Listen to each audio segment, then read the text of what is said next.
Hello and welcome back to another episode of Minority Reportz podcast and digital series. I am your host, Mona Sheikh. You guys, it is Friday, TGIF. It has been a long week, so I am very excited for the weekend, although I will be pretty much working throughout the weekend, but it's the weekend. It's the freaking weekend, so I'm very happy to be here. You guys, I have a lovely guest today. I just learned right before we started this live stream that I had confused him for another person, because apparently brown people can also confuse other brown people for some more other brown people. That is apparently a thing that Mona Sheikh seemed to have specialized in. You guys, you can catch him in They Thems on Outfest, and he told me another credit, and it literally just left my brain because I saw him from the side of my eye cracking up, and now I totally lost the credit. But he's a very talented commercial and TV actor. Here's my very talented friend, Shaan Dasani. How are you? Mona Sheikh. I'm doing great. How you doing? I'm good, thank you. I totally ruined your second credit, didn't I? Well, the first one too, actually. Did I? Well, the show, you were so close. And I was laughing at the story that you were telling folks. So it's These Thems, which is on Outfest. These Thems. Okay, not They Thems, These Thems. It's okay. I can see why the confusion, right? But it's a hilarious digital series on Outfest now, which is a new platform by Outfest, which is one of the longest running LGBTQ film festivals in the world. They launched their digital platform over COVID because what else are you going to do, right? Right. So it's a great platform. So These Thems can be watched there. And then the other show is Razor Tongue, which is an Emmy Award-winning show. It's on YouTube right now, 7 episodes. And I am in episode 1. I get to play very different characters in both of these shows. And they're both comedies. They're both great. So Awesome. Yeah. That's lovely. Let's start with the fact that you are currently not even in Los Angeles. Where are you? I am in North Carolina. At my parents' house. I drove cross country in September. It's something I've always wanted to do. I've always wanted to go across the country. And so I did. I drove across, had little stops along the way. And then I thought that I was just going to be with family for a couple of months. And the plan was to come back to LA in January. But mid-December, everyone was saying LA was everything was just like spiraling in LA. Right. And so I just thought there's no point to go back. So I've been here now, September, October, November, December, January. It's been 6 months. This is the longest I've been back. It's the longest I've been back. How are you holding your sanity together, living with your parents currently? How is that working out as an adult? You know, I feel like I have to remember that all the self-care things that I used to do, it's so easy when you're by yourself. It's like you can do your routine, you can do your morning pages, you can do your thing. But there's this thing, my parents are very different from each other. Like my dad's a morning person and my mom's a night owl. So she's going to bed sometimes at 3:30, 4 in the morning. Oh, wow. Waking up at 4:30 in the morning. And then I feel like this constant I should be awake when my dad's awake. I should be there when he's having breakfast. Like I feel that I should be doing, all these things, but sometimes I don't sleep till late myself. So I don't know. I have to remember to have my self-care practices. Yeah. So I think I've done my journal 3 times since I've been here. And those 3 times I'm like, don't forget to do it tomorrow because you need to be doing this stuff. It's tough to be an adult around family after not doing that for a while, but yeah. They're great. I can't complain. They're at the end of the day, my parents are very, very sweet. Now, Shaan, is your family from India? Yes. My dad is from Mumbai. Okay. From Pune and Mumbai. He spent time in both places as a child. And my mom is from New Delhi. And my mom is Punjabi. My dad is Sindhi. Wow. They did not meet until they came to the U.S. So they actually had a love marriage. They met in North Carolina of all places because, how many South Asians are you going to meet in North Carolina in the 70s? So one. You're just going to meet one and you're going to marry that person. You're going to marry that person and be like, yo. And yeah, so that's what happened. It's you and me here. Let's just get married at this point. For sure. Yeah. It's a funny story because my dad is like 8 years older than my mom.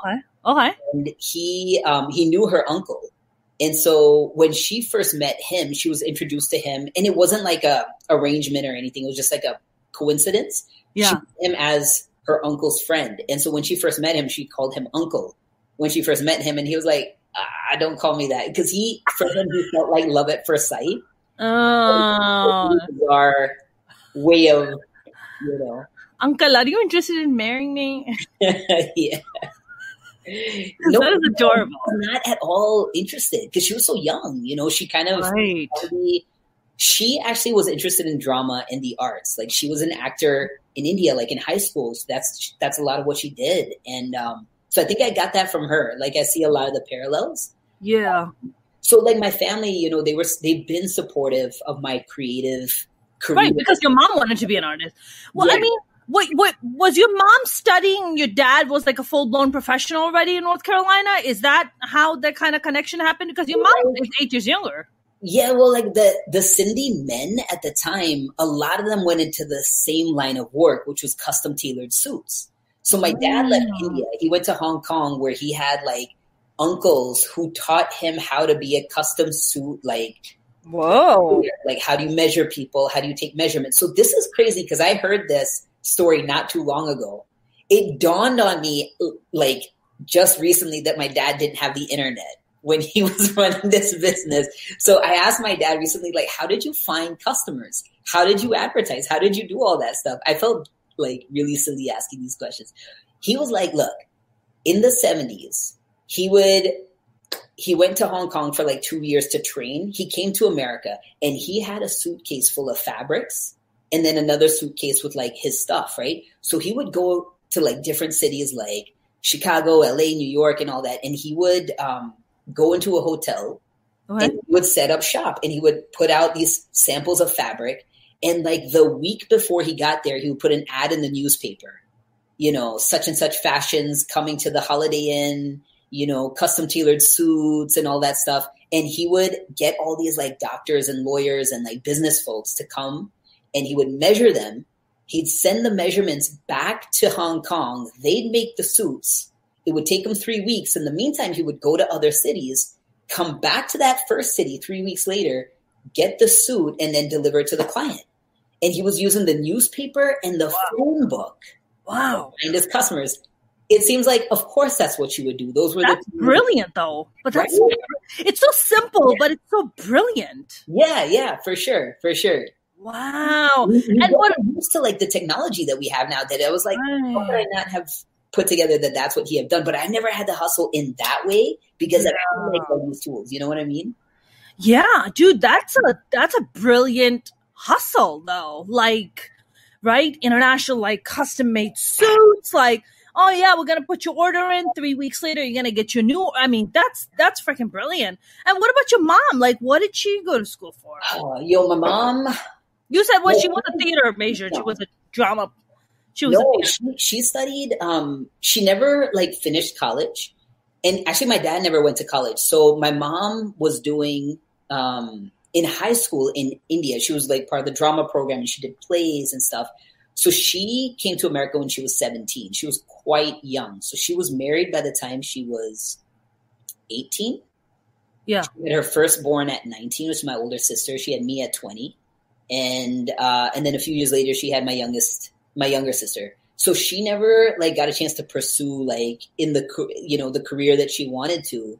But she's always been an amazing mom, Yeah. And I've learned a lot from her over the year. Yeah. I think it's like sometimes I look back, I'm like, man, the level of sacrifice that she made for us. Mm-hmm. I'm like, you had to love us so much to be making those kinds of sacrifices. And I think that's something that parents understand in ways that, I don't know, maybe I'm like, I wouldn't do it. I'm like, my kid, I would not be making those kinds of sacrifices.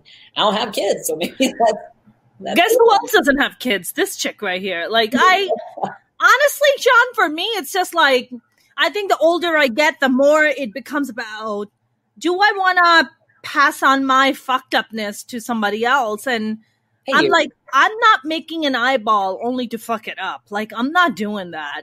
I'll adopt kids, but I just feel like the world is so overpopulated. Why can't we take care of the kids that are already here rather than go out and make a new one? Like, why? I feel the same way. I also think as creative people, like there are other ways of like birthing. There are other ways of like leaving something behind or putting something out there. And not that it's the same thing at all, but it's our way. You know what I mean? Yes. So, yes. I 100% agree. I mean, so you're a middle child. You're an older and a younger, right? I am. I very much am. I'm just gonna put this out there right now, Shaan. This is like a pretty middle child syndrome. I'm sure you've heard of it. Hanging out with your parents during the pandemic. I'm just saying. Yeah, I am classic to a T.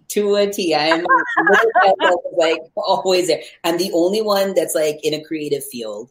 I'm like very different from my siblings. You know, what do they do? My older sister is in the medical industry. She's a physician's assistant. Okay. Endocrinology. My younger sister is in real estate. She's a commercial real estate broker and also very savvy investor. Very, very smart. They're both very, very smart. I love that. Well, you're smart. Thank you. You're saving money living with your parents right now. That's brilliant. That's brilliant. Thanks, Mona. You make me feel good. Yes, you're saving money. Fuck that. Who wants to listen? If I had family where I could just pick up my shit and just go stay with them and save a bunch of cash, I would. But I don't have access to stuff like that. You know, you want to come over? You can come over. You're so sweet. I would love to. Well, before the live stream started, you said that your mom like treats you like as if you're still a baby or still a child. You said that she doesn't even let you do the dishes. She doesn't let me do the dishes. I still That's amazing. Try and get it in. No, I'll tell you what. My dad would tell me, you know, a couple months ago, he was like, your mom loves you more than she loves me. I was like, what do you mean? Wow. And I literally would see moments where, okay, we do this. We soak. I got them into the habit of, I'm a health nut. Mm-hmm. I got them into the habit of soaking almonds at night. And then we eat our almonds, like peel the thing and it's all soft and soaked. It's supposed to be like better for you and stuff. And, 30 almonds because we each eat 10. And so for a while we were running low on almonds and my mom would tell my dad at night, like, there's not enough almonds for you. These are all for him. And then I wouldn't know anything about it until the next morning. I'd see my dad and he's in a weird mood. I'm like, what's going on? Like, what's up? And then he didn't want to tell me because he felt like he was going to get in trouble. And so I was like, later that afternoon, I'd find out that my mom was really like, no, you can't eat it. Or that's his bread. He eats the gluten-free bread. Don't eat his bread. Wow. She's seriously protective in some way. Dude, mom's looking out big time. Are you kidding me?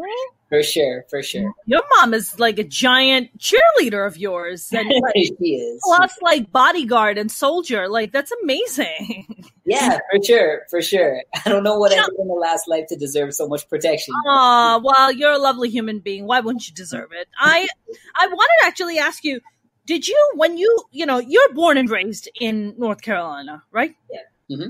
I mean, when you were growing up, did your parents teach you Punjabi or Sindhi, or were they of the mindset like a lot of immigrants were or have been that we want our kid to assimilate in, and I don't want my kid to stand out because we're immigrants and get picked on, so we're not going to teach him the languages, Yeah, that's a good question. Now that I'm thinking about it, I feel like it was a little bit of both because yes, Sindhi was actually my first language. I grew up mostly around my dad's family. He has a big family. My mom's family is a little bit smaller. And I grew up around all my dads. And my mom actually learned Sindhi like super quick. Sindhi was my first language growing up. I really didn't learn English till I started going to school. And then I started learning, like listening to and picking up on the different words and stuff. And then of course, like TV, cartoons, all that stuff.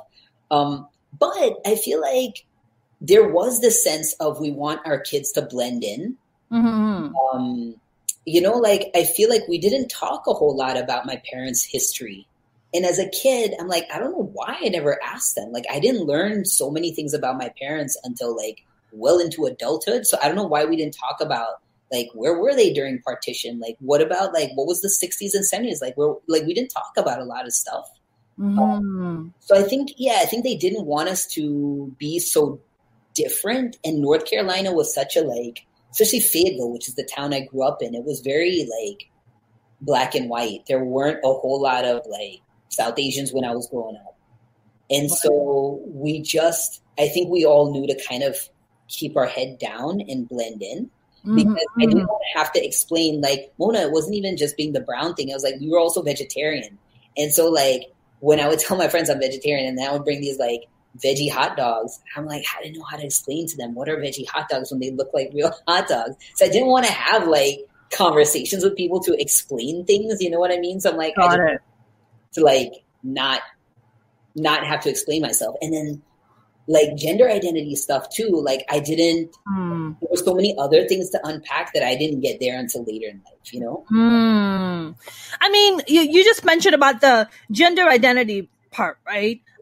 It's funny because, I've looked at your Facebook profile, but I think when I looked back at and I saw some of your old pictures, and you actually, when you had your short hair, I went through a phase when I had super short hair, and we looked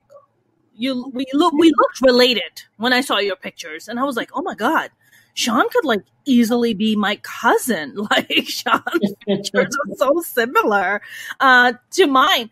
I mean, when you talk about like gender identity, right, Shaan? I mean, you're a trans man. How early on was it for you when you were just like, this isn't the right body for me? There's something off. Well, it's interesting because like I just thought I was a boy up until I was like, I don't know, like 8, 9. I just thought, like, I knew something was different, but then I just thought, oh, come together. So like at 3 years old is usually the time when most people start forming their gender identity and kind of seeing like their parents, if it's a 2-parent household, they see mom, dad, or they see their mother figure or father figure or whatever, and they start kind of understanding and seeing a difference, like being more observant of that. So literally I remember being 3, 4, 5 thinking, oh, I'm going to shave my face like my dad. I'm going to, wear suits and ties, like, because I would watch him like get ready in the morning.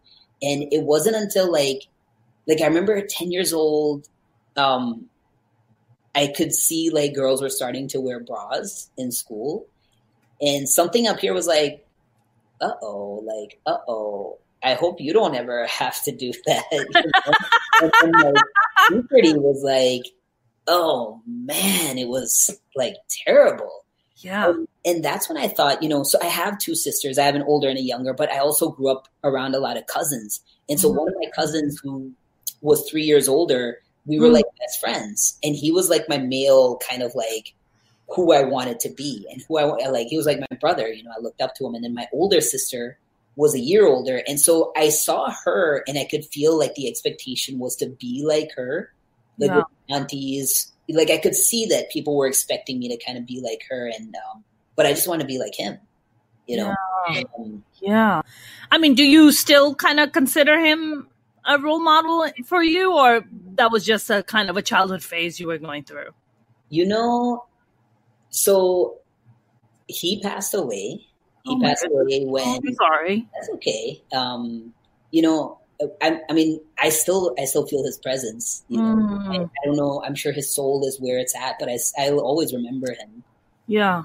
He passed away when I was just before I turned 20. Was he sick?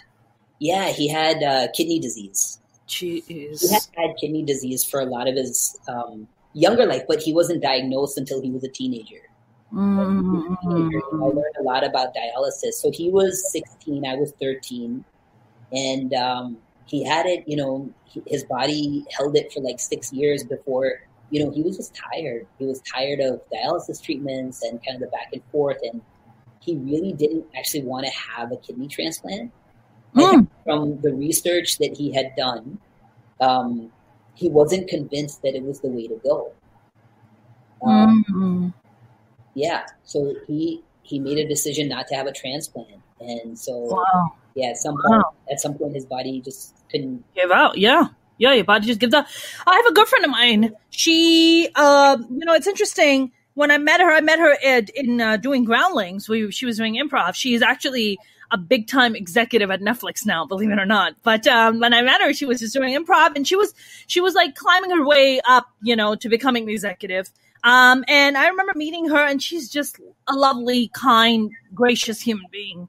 And, she, I didn't know, she was like, yeah, I'm on a wait list for a kidney. I'm like, what do you mean? She's like, I have this autoimmune thing where my body attacks my kidneys. So and it's a hereditary thing. She's like, the same thing happened to her father, and she inherited the same thing. And she was on a waiting list, and finally she did get a kidney, and, she lives a very happy, healthy life. But she literally transformed. She went from being, she was a little bit overweight. I think the dialysis, they were like messing up her body big time. Yeah. And the moment she got the kidney transplant, boy, she lost all the weight, felt like great in shape. But, she told me what a nightmare it was to get on a waiting list just to get a kidney transplant. Man, and you're talking, it sounds like this wasn't that long ago. I mean, this was happening for him in like 1997, around that time frame.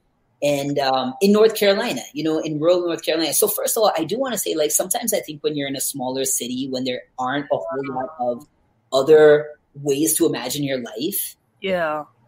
How do you know what's out there for you? Because, we also are a close family. Like, everyone was right here. It's like nobody I was the first one to leave.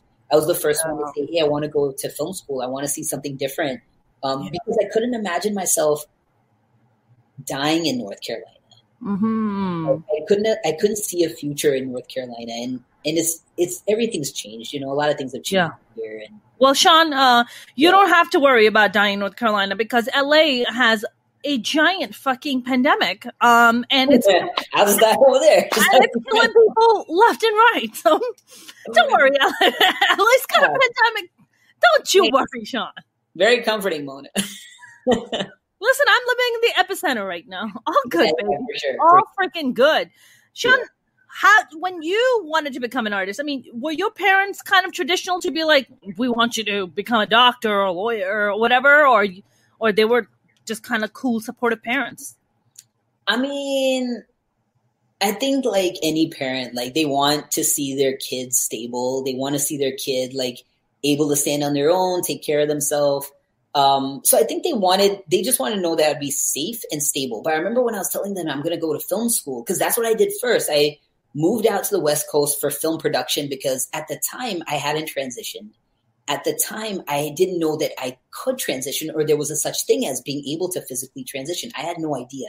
Mm-hmm. So I wasn't about to like begin a career as an actor, even though I knew that that's something that I wanted to do. Like I've known that since I was a kid. I didn't like audition for female characters or roles because that just didn't feel right to me. So I studied behind the camera. I went to Chapman, which is down in Orange County. Yeah. And, I learned everything from producing, directing, cinematography, editing. Like you learn a little bit of everything over there. Right. And when I told my parents that I wanted to go, they were really scared. I think the first thing they thought, and I remember like we had some conversations about this, like they kind of sat me down and they talked about like what Bollywood is like and like how tough it is for women in Bollywood and the types of things, know, and I was like, what are you talking about? Like, I ain't gonna have to deal with any of that mess. Like, I mean, it's not like stuff doesn't happen in Hollywood. Obviously it does. Sure. I couldn't understand their thinking. Yeah. Have you heard of Harvey Weinstein? Yeah. Oh God. Yeah. Who doesn't want a overweight, gross looking dude jerking off in a plane in front of you? I mean, come on, people. These are a step right then. I didn't know. These are winning combinations, people. Let's go. Let's make that happen. All right. Okay. Yeah. It's unfortunate. I think I'm not the biggest person on social media. Like I like to have time off in nature and not be tied to electronics or computers or social media and stuff. But like the value in what we have now and being able to communicate in this way and being able to, I mean, Me Too, you know what I mean? Like the Me Too movement and like any social movement, it's like we're able to communicate in a much more powerful way today. We didn't have these tools before, you know, and I feel like we're able to have each other's back in a way today where if something happened to somebody back in the day and they're like an actor, like coming up on the rise, especially as a female bodied or female presenting person, then, I mean, it's like they would be told like your career is over. Like you can't say this because blank. And then like, how would they ever like get the support that they need? You know what I mean? Like I feel that it's very different today. Yeah. And the awareness that's being put out there, even for men to know like what's acceptable socially. Because if you think about it, like the messaging to guys from a young age is to like hunt or pursue or to be persistent. You know, all of those things can be really like without understanding responsibility, like all those things can steer guys into a really terrible space. You know what I mean? Yeah.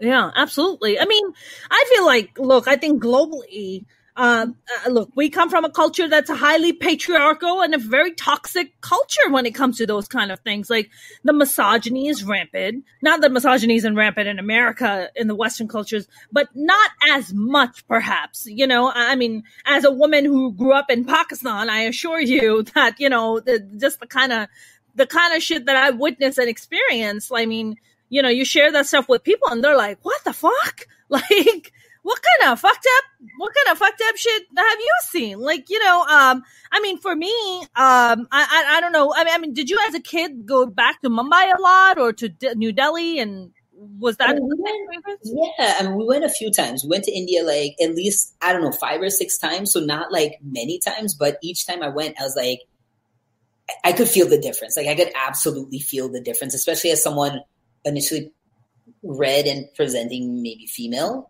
and somebody who then also presented non-binary where folks couldn't tell my gender. Like a lot of times because there weren't a whole lot of female-bodied people with short hair, like a lot of times people just assumed I was male, but then I would get the look, you know, like the unsure look. But yeah, it's dangerous, man. It's dangerous in some parts of this world for women. I mean, it really is. I mean, I think women have just been eating shit since the beginning of time, and in many, many countries they continue to. Sadly, I mean, this is a statistical fact in America that 3 women die every single day at the hands of their boyfriends and husbands right here in the United States of America, and you'll never hear their names. They're just a statistic. That's all they are. So it's a real issue, right? Like India has like every 3 minutes a woman gets raped. It's a problem. It's a fucking problem. Like it's an epidemic. Like these are really big issues when it comes to the female gender.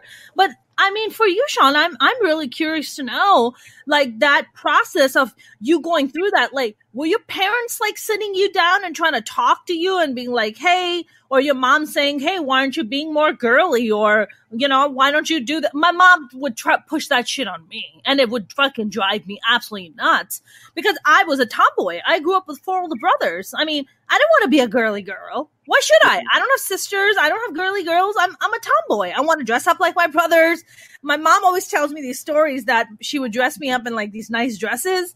And whenever the guests would come over, I would take my clothes off and go streaking in front of the guests. I'm like, how old were you?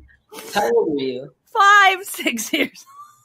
So I'll answer your question, but I'm curious now that you're bringing it up, like, when did that change for you? When did tomboy feel like a phase for you, or do you feel like you're still a tomboy? I think I'm still a tomboy in many ways. I think being a stand-up comic, I think requires this kind of layer of like maybe this thick skin that can come across as tomboyish, right? But I think for me, the kind of transition about, you know, tomboy being a phase, I think for me, tomboy was also this self-protection thing. It was a protection thing that I put up, you know, on myself because I thought that girls were weak and men were strong because that's what I saw. I saw a lot of domestic violence. I grew up in a very domestically violent home. My dad would beat the living shit out of my mother. My dad would beat the living shit out of me. And I thought that if I was a boy, he would not have as much power over me, right? I'm a boy, so I can be a tomboy and I can defend myself and I can stand up for myself. I think for me, the biggest thing was that I did not like wearing bangles. The bangles. I always thought in my mind that they were like shackles, like you were putting shackles on my hand. They were like handcuffs. Mm-hmm. Although they weren't, right? But in my mind, and the reason that I translated as such as a kid is because one day we were coming back from my grandmother's house. I remember this. I was like maybe 7 or 8 years old. We're coming back from my grandmother's house, and we're at a red light. And there is this, I look over and there's this car next to us and this little girl is crying. And I look close and I'm like, oh my God, why is she crying? And I look in the front and her dad is beating the shit out of her mother, and she's wearing glass bangles and they're getting smashed against the window that's rolled up. And I see blood dripping down her hands. Yeah. And in my head in that moment, I was like, as a kid, I was like, woman means weak. Bangle wearing means weak. Do not wear bangles. No bangles. Nothing feminine. Nothing too, especially too feminine. I'm out.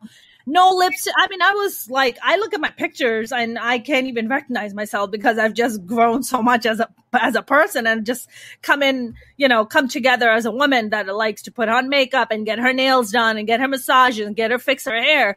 But that was a long process for me to be able to find security within myself to be like, I can still be feminine and I can still be strong. And that was a lesson that took me many years to learn, many years, And I guess I'll turn around and ask you the question. I mean, how was that for you? Like what was your kind of process that you were going through?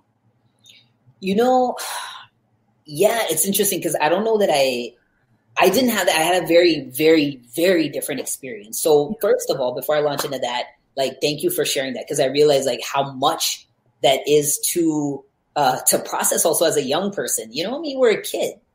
Right. You don't know. I mean, as a kid, I just didn't know. Shaan, I remember like the visual is still there. Like it's still internalized in some way. You know what I mean? Like sure. It was like something's not right. Yeah. Yes. And that's like a lot for like a little kid to kind of like, it affects us. It clearly affects us, I mean, look, it shapes how we see the world. It shapes how we see relationships. It shapes how we see ourselves. I mean, it's a massive, massive impact for the rest of your life. You're basically spending the rest of your life trying to unfuck yourself because your head was fucked with, Yeah, for sure. And it's important to do that work. Right. Like, in whatever way it looks like for every individual, it's like we kind of have to because like everyone comes from their own like damage, so to speak, as kids. Right. It's like I think it's part of our job. It's part of our journey as like souls, I think, to kind of like learn what that is and like try to like get through that. Like I'm even thinking that now, like in moments when I'm triggered, like being here with family, it's like when I see myself reacting in certain ways, it's like, dude, listen, that's part of why you're here. Like, if you thought you were patient and you're seeing yourself acting like completely like a fool with your fam sometimes, like understand that that's something that you have to still work through. Those are lessons you haven't learned yet. So like do the work and understand where these things are coming from. Sorry, what did you say? Act like a fool? Is that what you just said? Like I find myself get like really impatient sometimes. I find myself get really I get really bothered sometimes because I do things in my way, like, and this is true for everybody. It's like I do things my way. It's like my parents are going to do things their way or whatever, and without going into too much detail, but like, I see myself like getting like really upset sometimes at the way things are done, and I'm like, yo, okay, just calm down. You just need to calm down. You just need to, Well, you're saying you don't know what triggers you. You don't know where that trigger is coming from. Is that what you mean? Well, like I have to stop. I have to slow down, I think, a little bit when I'm around family in ways that I don't have to when I'm just like out there living my life. Because when it's just you, it's like you don't have – obviously you think everything you're doing is like the right way of doing things. Otherwise you wouldn't be doing it, right? But like when you're around like other people, you're like, hold up. Everything's different. It's like that's right. I'm finding myself having to like slow down just a little bit and like have like more patient conversations through things like health. Like I was saying to you, like health and wellness is a huge thing for me. Yeah. So I have not answered I think 10 questions that you asked me. So we can go back to those. That's how my episodes go. It's a tangent. It's all over the place, and I love it. It's fine. But I want to go back to, I know we only have so much time, so I do want to go back to talking about gender for a little bit. Yes. Because I didn't necessarily think of girls as weak and boys as strong. There was something just in my brain that aligned with being a boy. The brain chemistry is different. Like the male brain and the female brain, absolutely different. You know what I mean? And so what was jarring to me was my body. What was jarring to me was why does my body not fit what's in my head? And then why in my mind do I see a version of my body that's not actually there? You know? Right. And it's hard to describe what that feels like beyond what I've just said, because I don't think I would be able to understand unless I was living it. And I think that's I get, it's really tough to have conversations when folks are transphobic or want to say no, there's only two genders. That, it's how do you know? How do you know that if you haven't experienced it? You know what I mean? And so I think in these moments, I actually hold my allies really close, because I'm you haven't lived it, you haven't experienced it, but that's correct. You can have faith in it. That's correct. And you can have empathy for it. And at the core of it all, my parents have been supportive in that process. I love that. When I was first understanding that I could identify as male, I told my mom first. I told my siblings, but after that, I told my mom before I told my dad. How old were you when you came? Oh man, then you would know how old I am now. I mean, I'm not as good at math as you think I am. Just because I'm a brown person, what? That means I'm good at math now, Shaan? What kind of stereotypes are we playing into here? I'm not good at math. I'm a college dropout, for fuck's sake. Oh, sweet. Okay, well then, no, but I mean, I was an adult. I was a fully grown adult, and I told you were okay. Yeah, okay. Because, I did tell her, but I wanted, I kind of put it out there. Had she heard of anyone transitioning before? And she had heard of Chaz Bono. Yeah. And so I think as soon as she understood that that's what I was talking about for myself, she was terrified. What will people think? What will people say? And then as we got closer and closer towards what it meant to physically transition, she was more afraid from a health perspective. Yeah. Could it hurt me? Could I, what could happen? What damage could I cause? So she had a lot of fears, and, my dad was a lot more, he didn't vocalize his fears to me. He was just much more, he took it in. And I think on his own, he probably did some research, and he always wanted me to feel that, that whatever decisions I was making in life were my decisions. He always wanted me to feel that. And I feel like he has a really lovely way of just asking, do you think, and why do you think you want to? He has a really lovely way of asking to understand without telling his kids what to do. And I really, really appreciate that about him. And I don't know if that's something that happened over time. Maybe that's something that happened over time, because it's something that I've come to appreciate anyway over time. Yeah, my parents both were, I think, post the physical transition, they saw that I was actually in a much better space with myself. And I think that was important to them, I mean, for you, as an adult, it sounds like your parents are pretty awesome people and should totally adopt me. What about your siblings? I mean, and your friends, people you grew up with. I mean, how was that? I mean, I would think North Carolina is a little bit on the conservative side. Yeah, I think for sure. I mean, it's part of the Bible Belt, and it's interesting because my dad's a business person out here, and he has a lot of business community. I mean, he knows folks, bankers and, lawyers and all. So a big business community, and Fayetteville is pretty tight knit. It's not that hard to get yourself known, in this town and get to know a lot of people and stuff. And so, it's when a person does physically transition, their community does too. Their siblings do too. My sisters had to now say their brother Shaan, and my parents had to say their son, Shaan, and hi, Tim. Are we live? Oh, yeah, we're live. Hi, Tim. I saw that. What do you think we've been doing, Shaan? Of course we're live, silly goose. No, we're just chilling. James said, "Hi, happy Friday, everybody. Welcome to the weekend." All right. Friday. Happy Friday. Yeah. Oh man, Shaan, that is so lovely. I think that's one of, if not one of, probably the smoothest transition story I've ever heard, actually. It was very smooth. It was very smooth. And it's an anomaly. I know it's not always like that, but I do think that, like, you know, I feel grateful. I feel grateful. I really do. I don't know. Shaan, did you feel scared? Was there like fear? Like, wow, I'm gonna go through this transition, or you were just like, no, I know, like, this is the right thing to do. This is when I will feel my whole complete true self, you know? By the time I decided to move forward with a physical transition, I wasn't afraid by then. And I only made that decision once I wasn't afraid. I think a lot of the fear came from, is this the right thing to do spiritually? Because I grew up, like, I have a very strong, like, spiritual foundation, you know. I grew up around spirituality, and I don't say religion because I think there's a difference. Yeah. And so I think I wanted to, you know, I spoke to my creator, you know, and I was like, I just want to make sure that what I'm doing is not saying to you that I'm rejecting what I was given. You know, and I came to arrive at, you know, well, what I was given was not just a physical body, but a whole being, like your thoughts, your essence. It's all there. All of that is what was given, you know, so you can't separate these two. And it's time to kind of unify.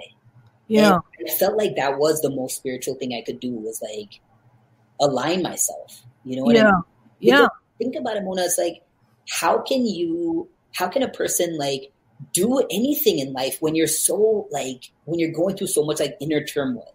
How can you, like, think beyond yourself? Right. Create anything beautiful or great or anything out there when you're so, like, having such a tough time internally, you know? And I didn't want that anymore.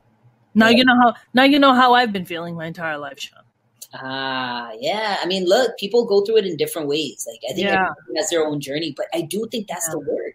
I do think that's the work. And, like, conversations like this can be super healing. Yes. Yes. I mean, for me, Shaan, honestly, I really didn't know my ass from the hole in the ground for a long time.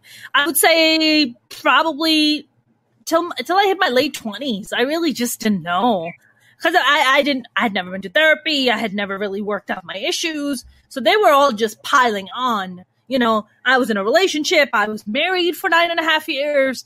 The person I was married to was also pretty verbally and psychologically and emotionally abusive. So it's like, you know, they say when you grow up in abuse, it's home. So then you end up marrying somebody who's also abusive because that's just all you know, right? So you just kind of fall into that. But I think in my 20s is when it really started taking a hang of my life. And I was like, I got to figure this shit out. I can't walk around being this damaged because I can't function. I literally don't know how to function in the world because I come across as a weirdo. I feel like a weirdo. I don't understand my own thoughts. I don't understand myself and my true self, and I got to get to it. And I think therapy had been a huge factor for me. What about yourself? Did you kind of go through therapy and kind of work that stuff out too, or was it more just working on your own? I did go through therapy. That'd be great. Listen, I advocate that for everyone. I do too. I think it can be life-saving for a lot of people. Yes. You know what I mean? I think I sought community. I think that was actually incredibly important for me because at the time, like, you know, a community shows up in different ways. Like I was looking at trans people on YouTube, you know, because there was a point in time where I was like, I could not let anybody know what I was thinking or feeling. So I had to find safer ways. So, you know, I'd go to the library and check out books about, you know, written by trans people. You know, I found like meetup groups, you know what I mean? Like I tried to find like safe spaces where I could kind of understand that I wasn't alone, that like other people go through this, other people, you know, so I think sometimes therapy, like I would go and I would go again and I had, I saw a lot of benefit, but I think for me, I found other ways also that really helped out Hmm.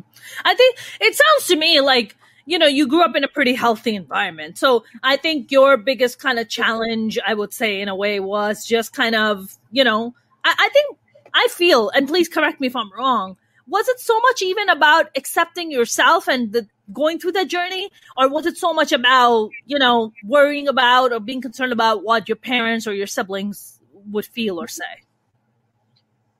I mean, both. I think both were there. I don't know ratio wise or anything, but like both were there. I think first and foremost, like it took me a while to figure out, like, I do think it took me a while to figure out like that I had to decide first before I would like think about everybody else, because I think I was conditioned to like put other people's needs before my own. Right. So I didn't understand that it shouldn't be like that until well into adulthood. You know what I mean? Right. So once I learned how to prioritize, that I'm learning again now, being someone who's been living with his parents, for these many months, I'm learning again how to reprioritize myself. I think our lessons like show up over and over in life until we get like really good at it. Yeah. And like, I don't know about you, but I do like journal a lot, and I do like write a lot, because sometimes that's the only way I can understand what I'm thinking. Mm-hmm. Yeah. Yeah.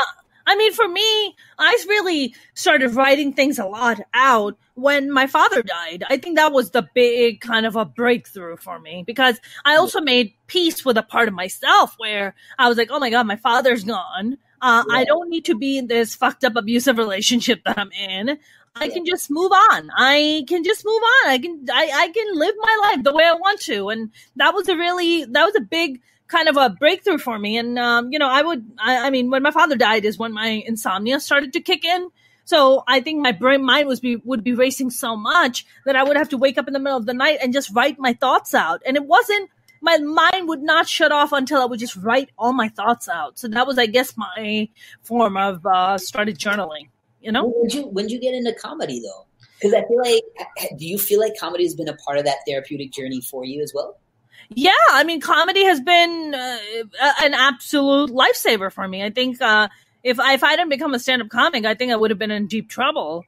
I mean, stand-up comedy was never part of the thing. Stand-up comedy is something I just kind of just kind of fell in. I was like, oh, okay, funny shit. What was the thing? What was the thing for you? So there's this amazing acting coach by the name of Anthony Apson. So and I had just was going through my divorce at the time, and my ex used to tell me that I'm an untalented piece of shit, that I will never amount to anything. And when you love someone, you believe what they tell you. And he used to be like, "You're fucking garbage. You'll never be anything without me." So I think I was taking acting classes at the time, and I was a stage actor briefly in New York. So I learned about this other acting coach, Anthony Apson, God bless him. I went to his class, and you had to audition for his class. And that's the only way you could get in his class.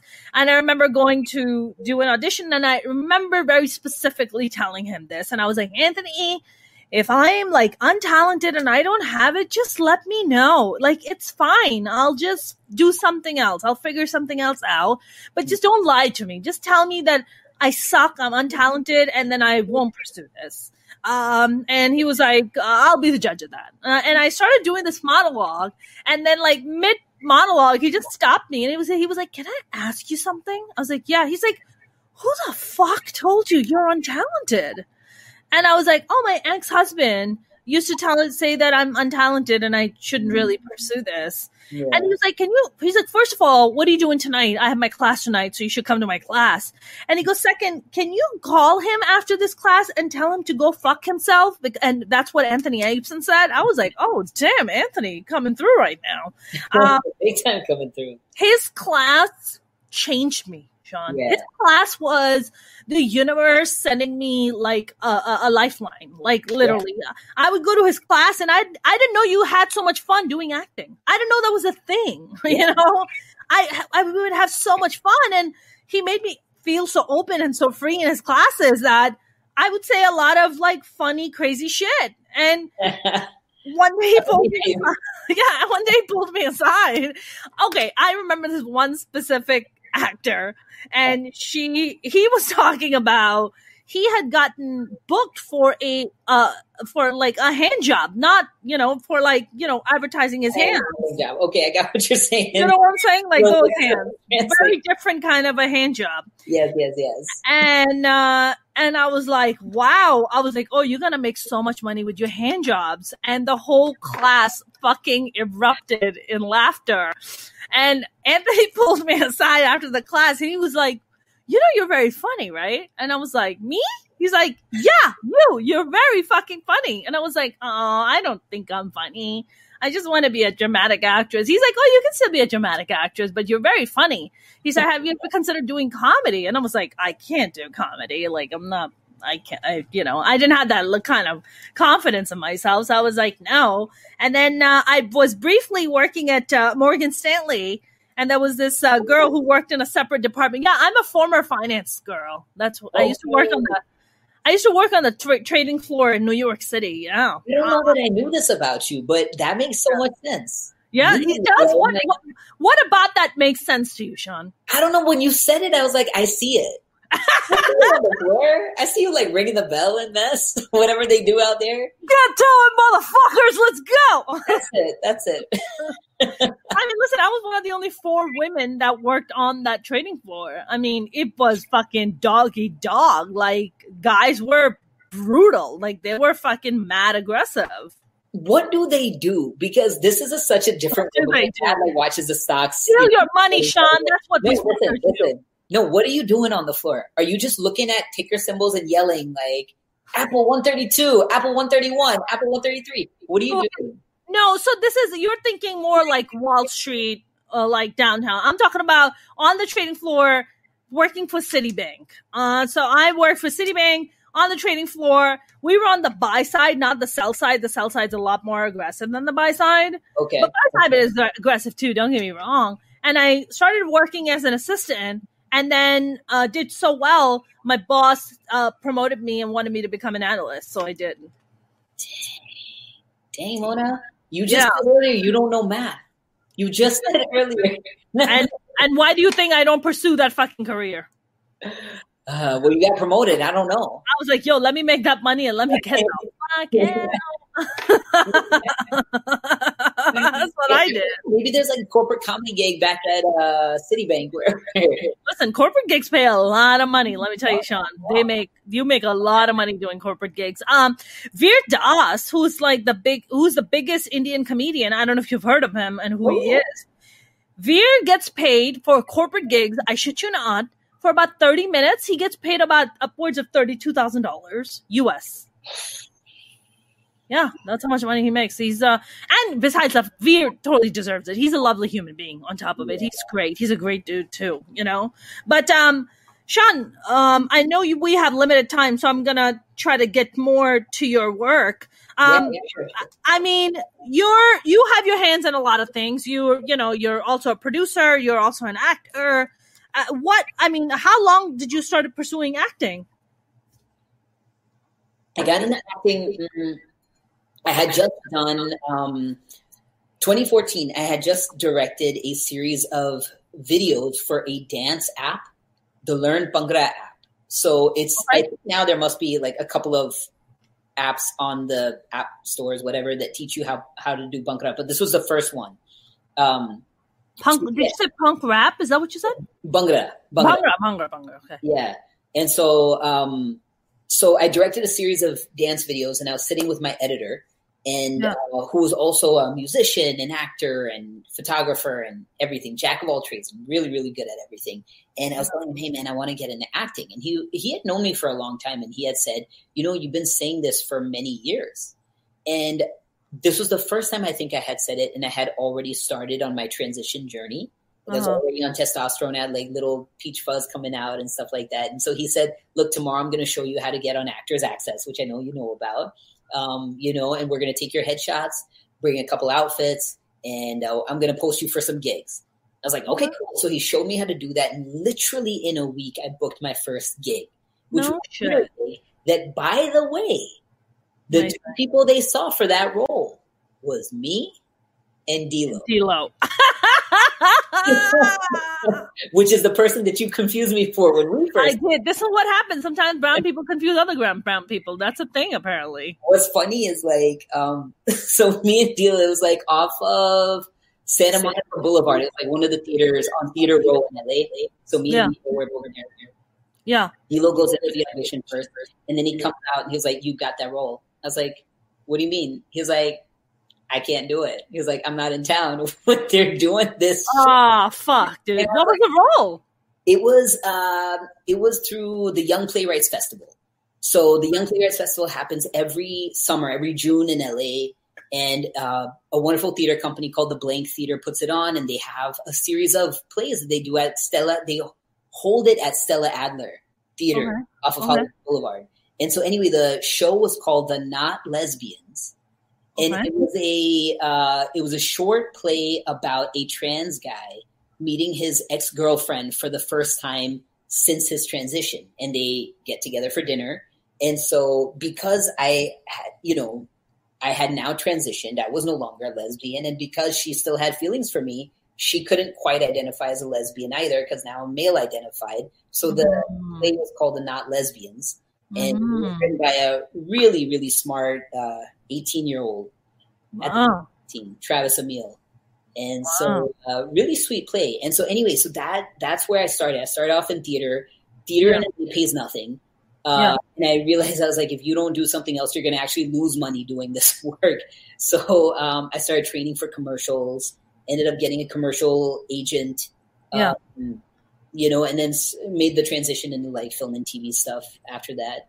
And so, you know, as well as I do, like this journey actually, it can take time for people. You know, it's like, you got to be in it for the long haul. You got to put your ego to the side a little bit. Cause I think all of us want to bust out the gate and like, we want to make money. We want those big gigs. We want it all right now. But I'm starting to see, I'm seeing the value in things taking time, because realistically as an artist, it's like, you might not always be ready for the big gig. Like, that's right. The big gig when you're ready for the big gig, and, you know, get good, get really, really, really good. And when you're there, get better.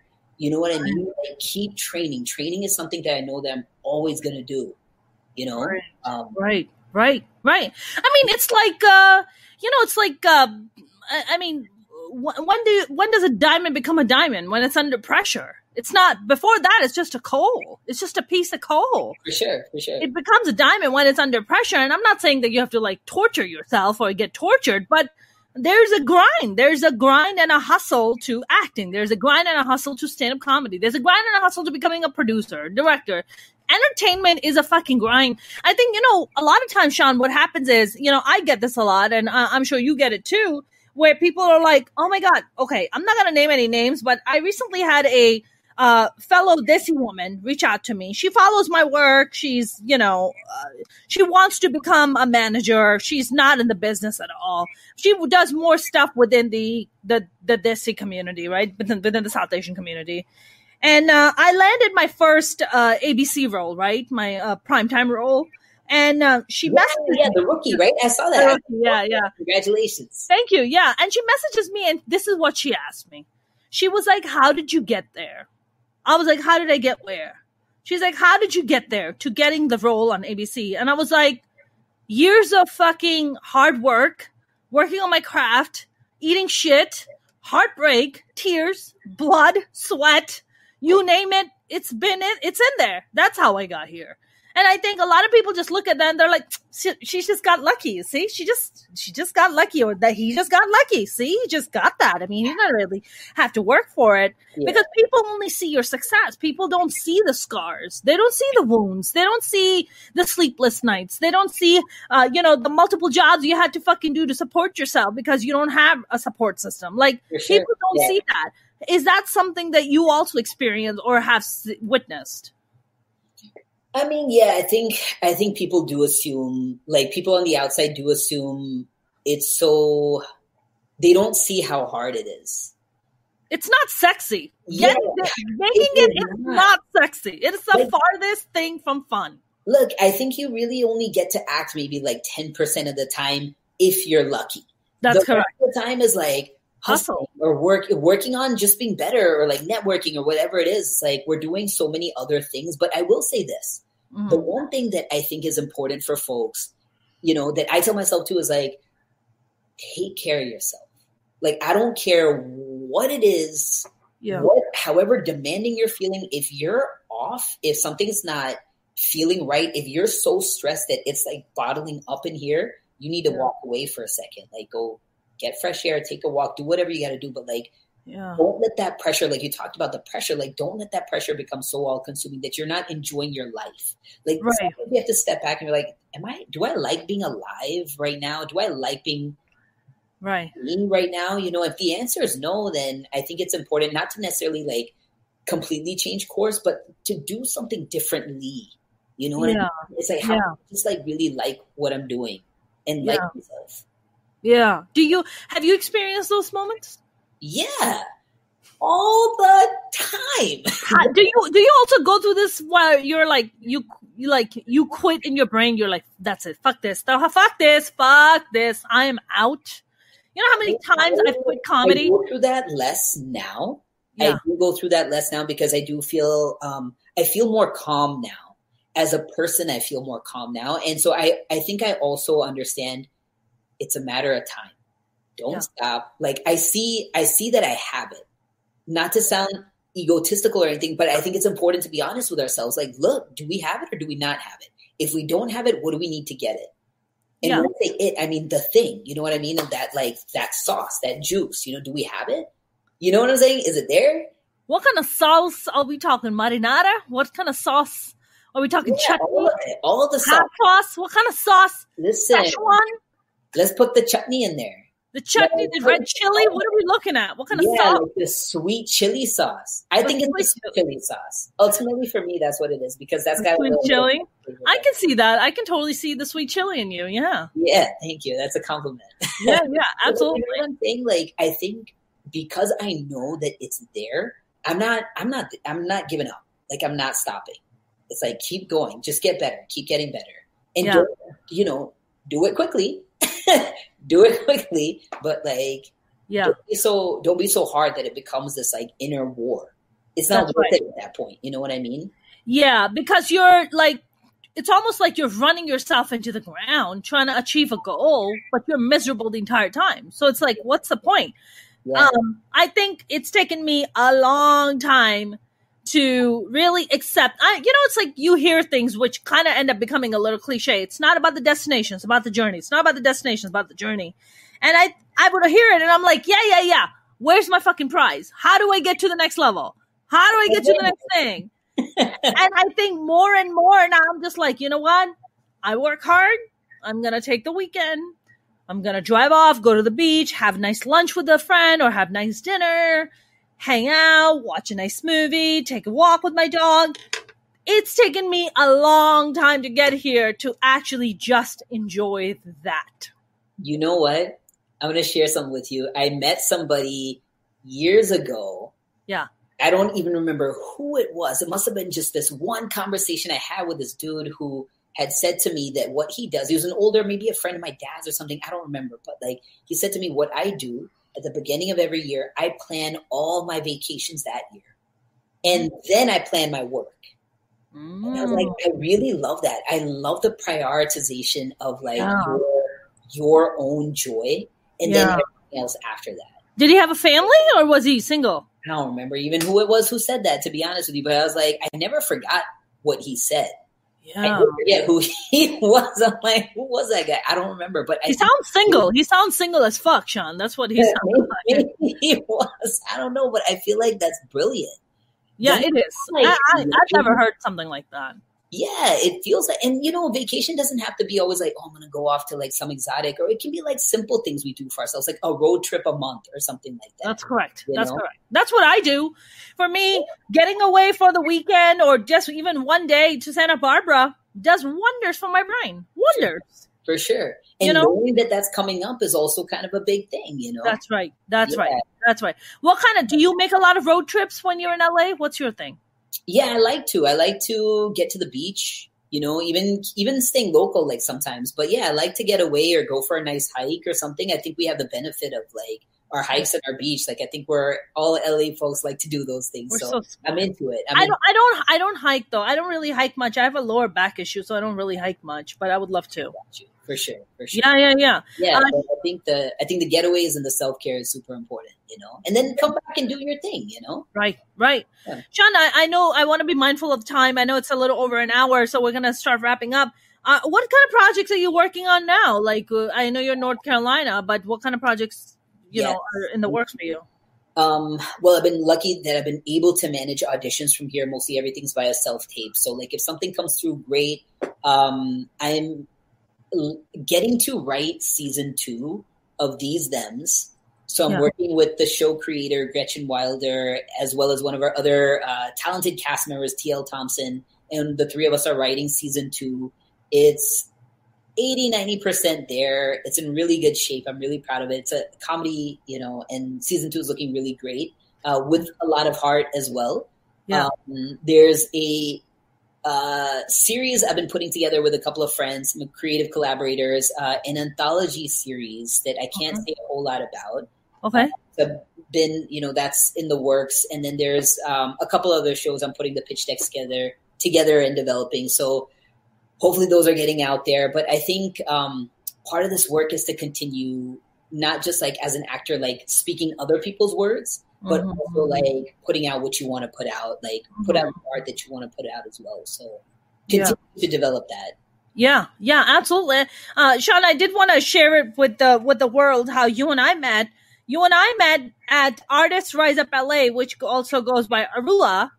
And they put on these really social conscious shows where they're bringing on actors like yourself, stand-up comedians who are political or who give social justice commentary and, put on sketches and, monologues and stuff like that. And I remember the first time I saw you and I was just like, I know that person. I think I've met that person before. And I was like, did I confuse you for D-Lo there? Is that what I did? That's exactly where it was. That's where I confused you for D-Lo. I kept telling you, I was like, we haven't met. And I was like, no, I know. I know you. You and I. We had samosas together, remember? Yeah.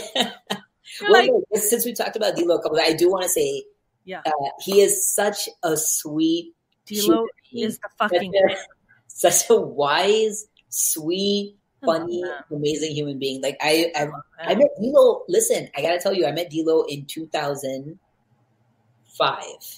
Oh wow! I met D-Lo because I cast his younger cousin, an 8-year-old, Jamin Nantakumar. I cast him in my student film. And then Jamin, who was 8, I heard him on set one day telling his mom, that person reminds me of my cousin, D-Lo. Wow. And so I was like, who's your cousin? I was like, who do I remind you of? And then D-Lo, I think, had already graduated from UCLA and had studied ethnomusicology. And we met and I was like, hey, I need someone to do the score for this short film. And so we met, we talked about music, we talked about queerness, we talked about being queer and South Asian. And I almost fucking cried the first time we met because I felt like I met like a long lost soul. Yeah. Beautiful human. Maybe you just didn't feel so alone anymore. Maybe. Yeah. You were like, okay, all right. I was super excited. Like I think I called my sister, my younger sister and I are super close, and my older sister and I are too. But I think I called my younger sister. I was like, I met someone like me. Because like I grew up in North Carolina. I never met anyone like me before. Yeah. And so it was amazing. I mean, D-Lo is just such a lovely and a wonderful human being. Do your parents like? Do they talk to you about, relationships or, do they talk to you about, hey, are you seeing someone? What's the deal? Or it's not? Oh, yeah. I mean, they know. They pretty much know all my stuff. I'm pretty open with them. Plus, I couldn't hide, like, living here this long, I couldn't hide who I was seeing. So I am seeing someone right now. Awesome. Yeah. She's super cool. And she's, is she where you are or is she in LA? We drove cross country together. Okay. And so, she's all over the place. By chance, she's back in LA right now. But I think we've both been kind of all over the place these last like 6-8 months. I love that. Yeah. So my parents met her and everything's cool. Everything's really sweet. So they're like, beta, are you going to propose? You know what? No, they're not putting any kind of, they're literally not putting any kind of pressure on me. I love that. And, you know, we've been through a lot together. They've seen me go through other relationship heartbreak. They really have. And so I think at this point, they're really at a point where they're like, just be happy. Like, just be happy. That's all we want for you. And I really do feel that way. So I don't know, man. Like I had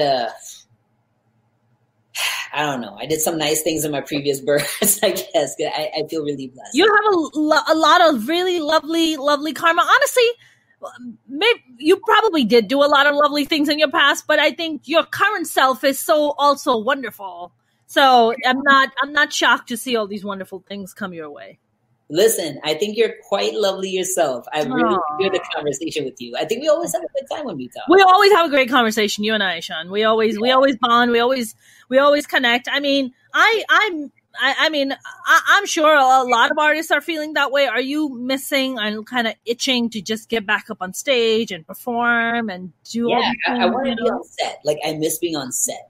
Yeah. I want to be on set. I want to like act. I want to put stuff out there. Yeah. I am missing that quite a bit. So yeah, I feel you. Hopefully soon. But in the meantime, like I want to just keep getting better. You know, I think that's that's the way to do it. Shaan, this has been a lovely conversation. I know we went 11 minutes over, 11 minutes overboard.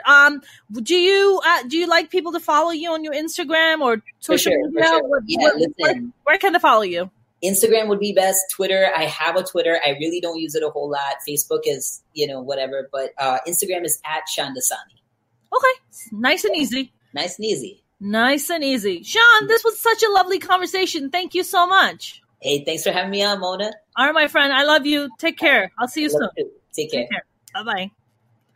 That was my lovely friend, Shaan Dasani. I learned so much about Shaan today, and I think Shaan learned a lot about me.